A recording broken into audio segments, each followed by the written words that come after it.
bersama saya Adi Julianto. Kali ini masih bersama dengan Mbah Joko. Ya, kita bertemu lagi dalam acara Kopi Pagi ya.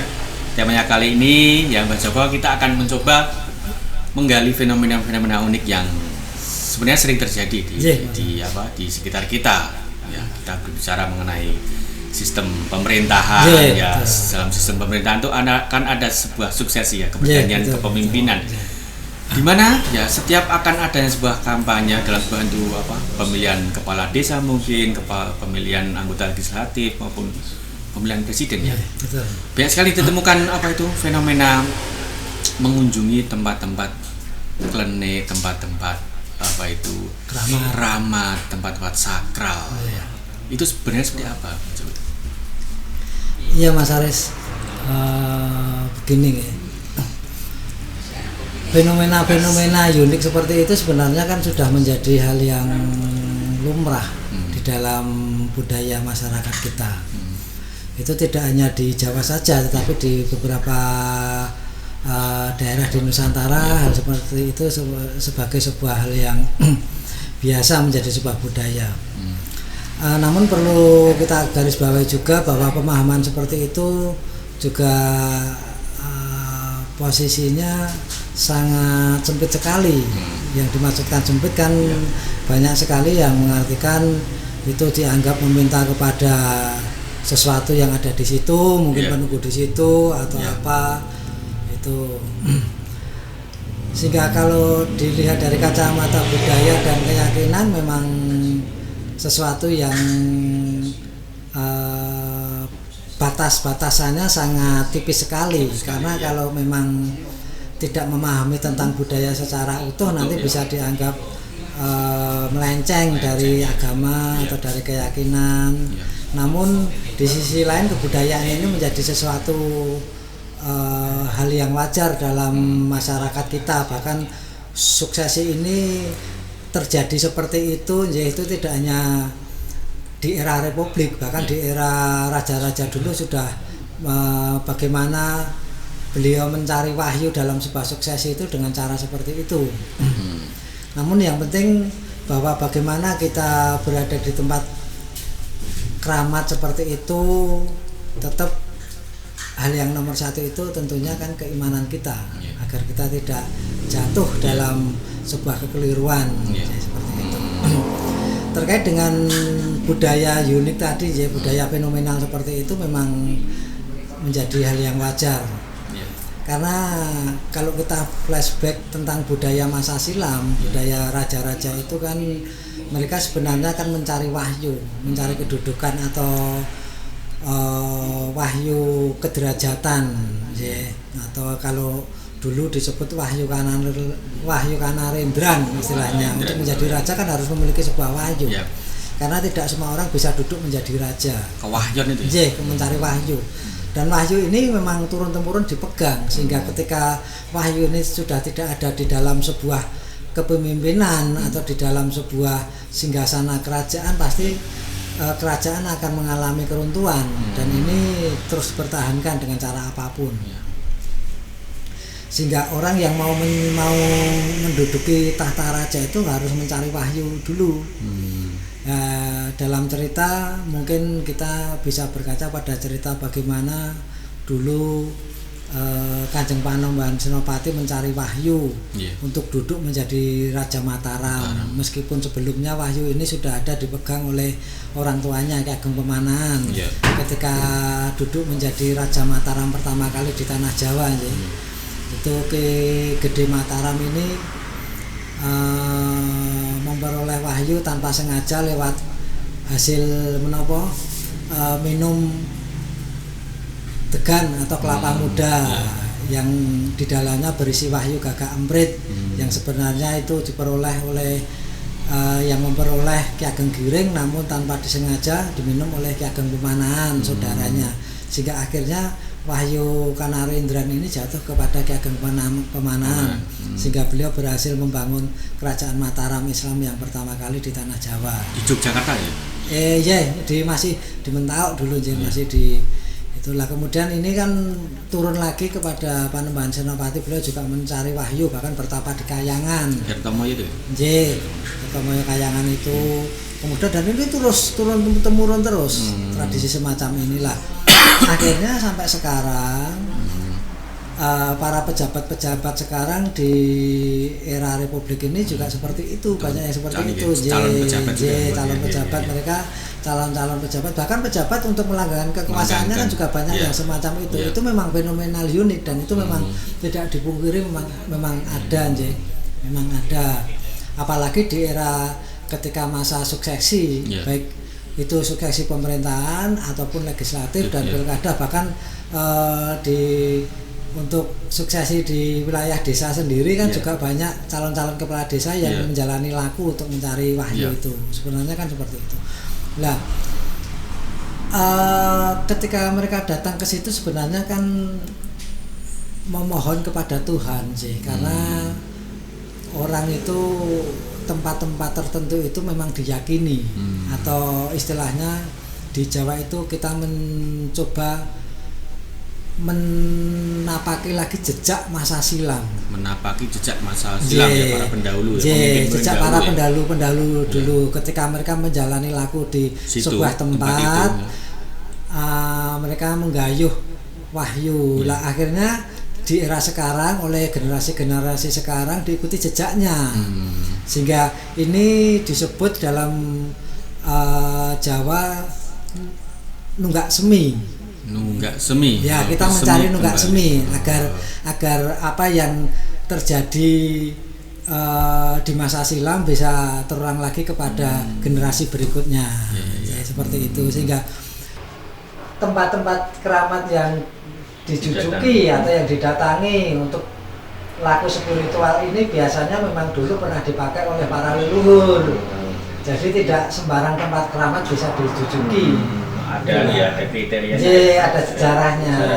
Inilah yang disebut nunggak semi. Sebagai contoh tadi misalkan di Kayangan, kemudian di Pringgondani, Gunung Lawu, kemudian ada lagi mereka juga ziarah, ada yang ziarah di makam-makam para leluhur dulu, di leluhur Mataram, misalkan di makam Pajimatan Mogiri, kemudian di Lawean. Harapannya mereka memang bisa nunggak semi seperti itu. Nah di sini kan berbeda ketika mereka datang di situ meminta. Lah ini kadang kan hal seperti ini kan juga kerap disalahartikan. Makanya di sini kan sangat tipis sekali. Itulah makanya kalau ketika mereka datang ini memang harus kebanyakan kan sebisa mungkin memahami tentang budaya, baik keimanan kita juga harus kuat agar tidak tergoda, karena apapun namanya tempat keramat itu kan juga banyak jin yang menggoda. Sehingga ketika keimanan kita kuat kan kita tetap di sini kan tetap teguh bahwa tujuan kita datang ke sini sebenarnya kan belajar atau mencoba mawas diri dalam keheningan, sehingga segala nafsu ini kalau berhasil kita selehkan atau kita kendalikan di dalam keheningan itu, kita memohon kepada doa, insya Allah akan diridhoi. Sebenarnya semacam itu sebenarnya. Kegiatannya cuma berdoa ya? Katakanlah apa ada kegiatannya lain, contohnya kungkum apa itu ada? Ya ada sebenarnya. Ziarah dan kungkum itu sebenarnya hal yang sama sih. Itu sebenarnya disebut laku. Karena ada yang bermenung di dalam gua, ada yang laku kungkum, ada yang laku puasa, ada yang ziarah. Ini sebenarnya semuanya sama dalam bentuk laku, laku ritual. Nah ini laku ritual ini mengasah batin kita, sehingga dengan harapannya dengan batin ini yang bersih, dengan pengendalian diri yang baik, kita mampu menyalurkan energi kita, energi kebaikan kita, sehingga ketika kita dalam tafakur, ketika kita dalam memohon doa kepada Tuhan Yang Maha Esa itu cepat atau hajat-hajat kita bisa dikabulkan. Sebenarnya hanya itu saja. Kalau apa itu tingkat kemanjuran dari ritual itu sebenarnya gimana? Tergantung apa ya, Pak? Ya, ini makanya di sini kan tingkat kebersihan atau batin seseorang itu kan tergantung dari masing-masing pribadi. Beda-beda. Jadi kadarnya tidak semua sama. Iya, beda-beda. Sehingga terkadang begini, satu tempat keramat atau tempat sakral ini didatangi oleh banyak orang, namun yang jadi juga tidak semua jadi. Karena ini tergantung dari kebersihan, tingkat batin kebersihan seseorang ini masing-masing berbeda. Itulah yang membedakan. Kadar keimanan seseorang juga berbeda di sini, sehingga ketika keimanan seseorang ini kuat, kadar kebersihan hatinya kuat, insya Allah ketika memohon ini juga cepat dikabulkan hajatnya, seperti itu. Dan ini tak lepas dari laku, dari prihatin masing-masing seseorang. Kalau prihatinnya kuat, lakunya kuat, itu juga daya spiritual masing-masing kan juga berbeda. Inilah kenapa orang-orang yang menjalani laku di sebuah tempat keramat ketika dia memohon itu berbeda-beda nilai hajat terkabulnya. Kalau apa waktu yang paling istimewa untuk melakukan ritual itu tuh apakah ada waktu yang spesial? Iya, di dalam budaya masyarakat kita, dan ini memang menjadi sebuah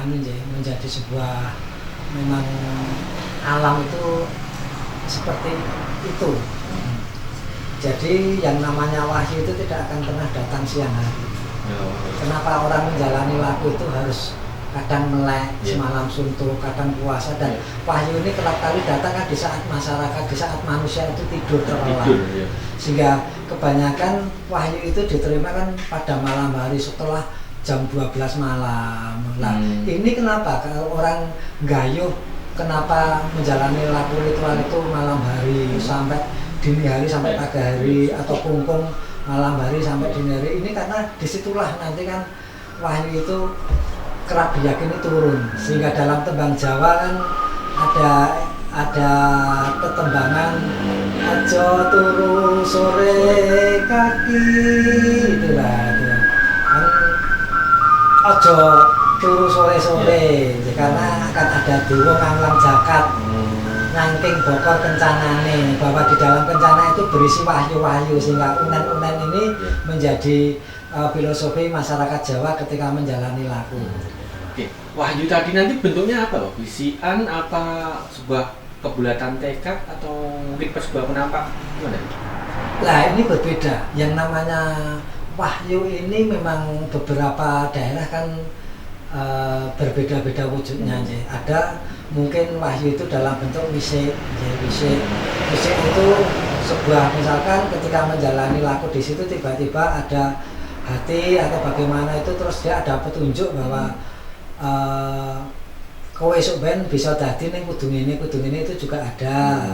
Tetapi ada juga yang berbentuk, kalau di beberapa keyakinan masyarakat kita itu kan ada yang berwujud sinar, itu juga ada. Karena yang berwujud sinar ini juga diartikan sebagai pulung. Ada yang pulung keberuntungan, ada yang pulung kejelekan, ada yang memang pulung ini masing-masing berbeda. Sebagai contoh, kalau di daerah Gunung Kidul itu kan juga ada yang dikenal dengan istilah pulung gantung. Nah, ini konon katanya di sana itu kan bentuknya itu berwarna merah.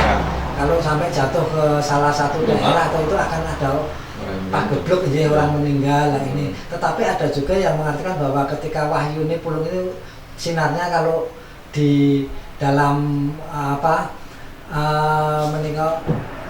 dalam cahaya itu diartikan warnanya biru, seperti itu. Dan ini masing-masing memang kepercayaan masyarakat yang pernah melihat, sehingga itu kan diartikan masing-masing. Karena yang namanya pengalaman spiritual itu masing-masing manusia yang mengalami akan berbeda-beda, sehingga pengertiannya berbeda-beda.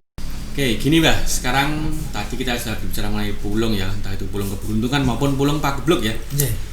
Kalau ada pulung tiban itu gimana, Mbah? Pulung tiban itu apa definisi pulung tiban? Ada, sebenarnya kalau kata pulung itu kan bisa sesuatu yang terjadi mendadak, pulung tiban. Sebagai contoh, memang ada anak kecil tiba-tiba dia tanpa pernah belajar tiba-tiba jadi pinter tetulung atau pinter nambani, mereka memperoleh pulung tiban. Istilahnya pulung tiban buat tolong, untuk menolong, istilahnya kan seperti itu. Nah, pulung tiban ini memang tidak semua, makanya kadang kan di beberapa daerah itu tiba-tiba ada orang yang mampu menyembuhkan di daerah-daerah. Kados dulu kan ada Ponari, kita masih mengingat itu dia memperoleh bagaimana ceritanya tiba-tiba dia bisa menyembuhkan sampai ribuan orang datang ke sana. Itu juga sebenarnya kan memperoleh pulung tiban. Itu nah semacam itulah.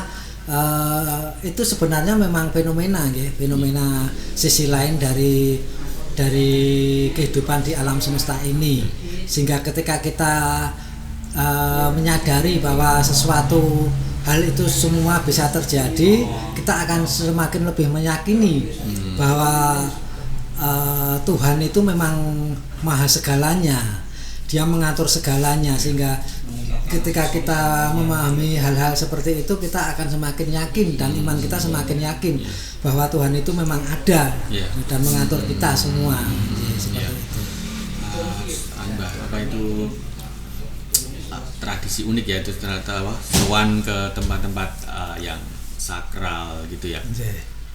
Itu juga dilakukan juga ya di luar suku Jawa tuh. Semua sama, karena ini menjadi budaya Nusantara. Ya. Berarti Papua sana juga ada model-model seperti itu. Ya ada, tetapi kan dalam bentuknya berbeda-beda. Berbeda. Kita juga tidak tahu tapi kalau kita tentang kesukuan itu kan lebih dekat kepada alam, sehingga sesuatu itu pasti menjadi manifestasinya kan seperti itu. Dengan cara-cara mungkin dengan cara-cara ritual bagaimana seperti itu memang masing-masing daerah memiliki tradisi dan budaya masing-masing. Tetapi saya kira hampir di seluruh Nusantara ini saya kira memang bisa dikatakan adalah semacam itu, tradisi semacam itu. Hanya porsi dan masing-masing bagaimana masyarakat adatnya itu kan berbeda. Jadi dengan misalkan yang di Sumatera dengan yang di Jawa kan juga berbeda. Meskipun ada tapi juga porsinya masing-masing beda. Saya kira seperti itu saja. Oke ya.